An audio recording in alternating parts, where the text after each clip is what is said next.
আমার সামনে দেখা যাচ্ছে সবুজ গম্বুজ। ওটা হলো প্রিয় নবী হজরত মুহাম্মদ সাল্লাল্লাহু আলাইহি ওয়াসাল্লামের রওজা মুবারক।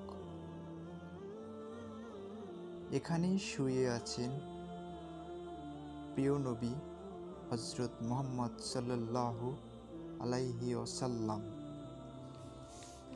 যিনি আমাদের পথ দেখিয়ে গেছেন।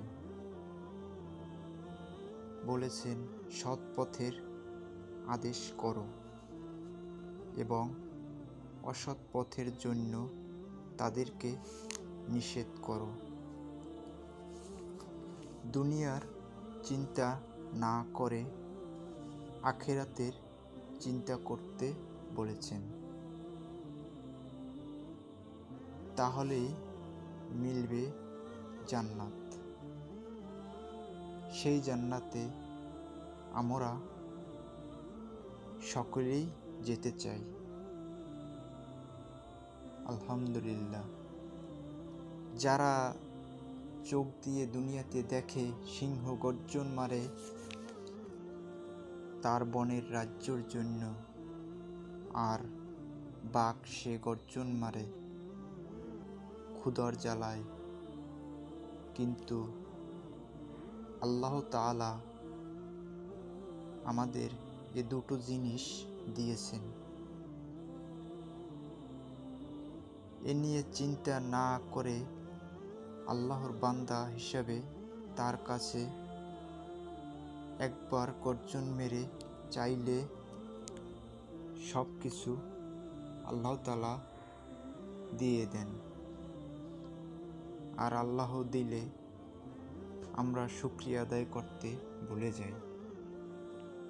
আল্লাহ তাতে অসন্তুষ্ট হন। সব কিছুতেই আল্লাহর কাছে আমরা প্রতিটি নিয়ামতের শুকরিয়া আদায় করি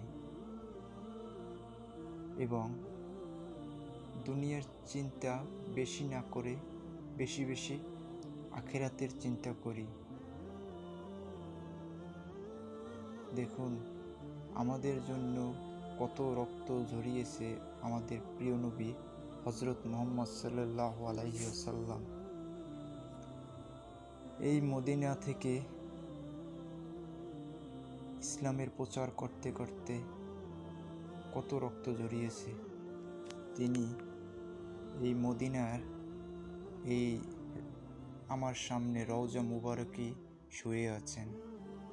তাই আমরা সবাই জান্নাতের আশায় সবাই বেশি বেশি আল্লাহর ইবাদত করব এবং আখিরাতের চিন্তা বেশি করব। ঈমানের সাথে সকলের যেন মৃত্যু হয়, ইনশাআল্লাহ।